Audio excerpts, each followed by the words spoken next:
Wild children? Yeah. Yeah. Well, those are, again, these are the so-called wild children, you know. The wild boy of Aveyron was the famous example. What were called children were supposed to be raised by wolves or something like that. The past, stuff from the past, you really don't know how to evaluate very well. You don't know what the history of the children was. Okay.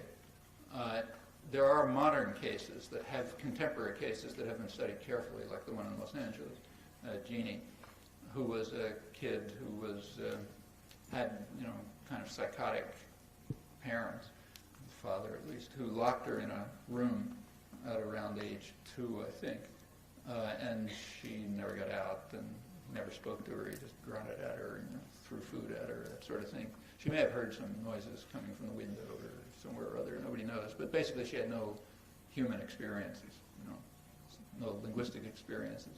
She was found by, I think, a social worker or something when she was around, I think around 13 or so, and of course immediately taken out, you know, put under care and so on. And one of the things that was done was some of her caretakers were in fact psychologists and linguists, and they tried to take care of her, teach her as much as they could, and bring her into the world as much as they could, but also to investigate what was going on. So what could she acquire and what couldn't she acquire, and what did she already know without any experience, and so on. And there's a lot of work on this. Unfortunately, it's not clear what it tells you, because naturally Jeannie was completely psychotic. You know, I mean, nobody could go through an experience like that and be anything like a normal human being. So you don't know how much of what you're finding is just, you know, massive damage, again, like hitting a computer with a crowbar, and how much is really specific to these various faculties and the ways they develop. This is, again, one of those natural experiments. I mean, there's this interesting work. Susan Curtis did the most serious work on this. She has a book and a lot of papers. And it, you know, tells you what could be discovered. But grossly speaking, it turned out that she was quite intelligent. She could do all sorts of things, and she was also apparently quite, you know, appealing. She knew how to manipulate people and get them to do things and so on. At first, they thought she was getting understanding language, but it turns out she was just using her intelligence and, you know, coquettish skills and various other things to make people think she was doing it. And when they investigated more seriously, she couldn't really do anything much with language. On the other hand, she had lots of other rich conceptual structure. You know, like she understood all sorts of, immediately, without any experience, right in the hospital, solving complicated conceptual problems and so on. But you hardly know what this means, because any defect that was found, you don't know whether to attribute it to late development of language, delayed development of language, or to general psychosis. Unfortunately, it ends up as a very sad story. She ended up being kind of a vegetable, you know, through various maltreatment and so on.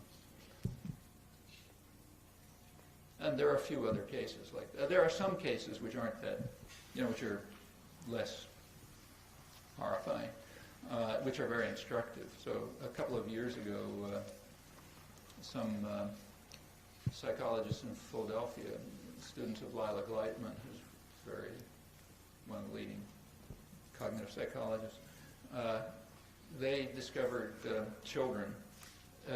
Up until fairly recently, it was assumed that deaf children didn't have any language.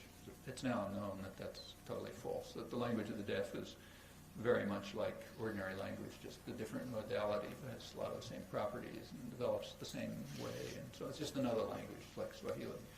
It uses a different modality.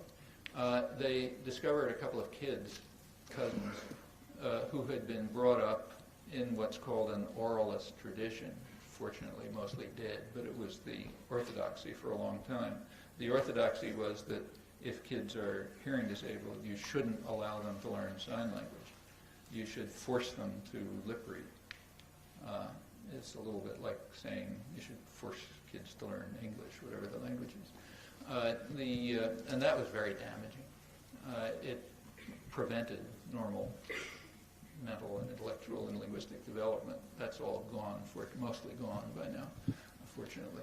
Anyhow, these kids were brought up in this oralist tradition. Their parents had been heavily indoctrinated not to teach them sign. Parents were speaking had spoken language. In fact, the parents were told by the therapists and so on not to even gesture to the kids. So walk around like this, so that they don't get any gestures. So they're forced to do lip reading. And this had gone on for a couple of years. The kids were like 3 or 4 when they found them. But they played together, And it turns out that they had invented their own language with zero evidence. This is a perfect, almost perfect experiment. They had no input. They had just created their own language, a sign language. And it turned out to be at approximately the character of normal language development. You take kids of the same age in a normal environment, they'd be doing about the same things. Same structures, same complexity, and so on and so forth. Well, okay, the experiment, of course, was ended as soon as they found the kids. Then they just taught them American Sign Language. But there are a couple of cases like that.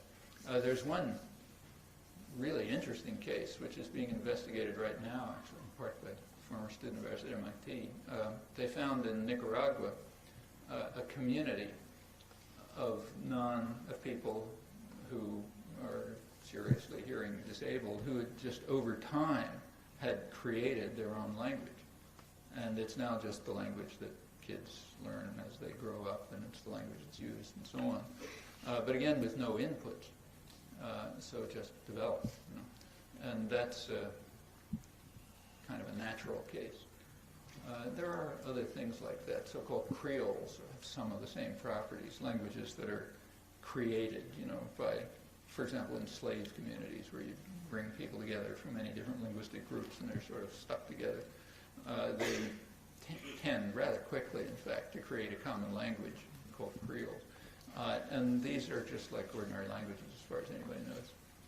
And the way in which they're constructed, does tell you something about the essential nature of language, just as these other cases do, including the so-called, wild children. But those are,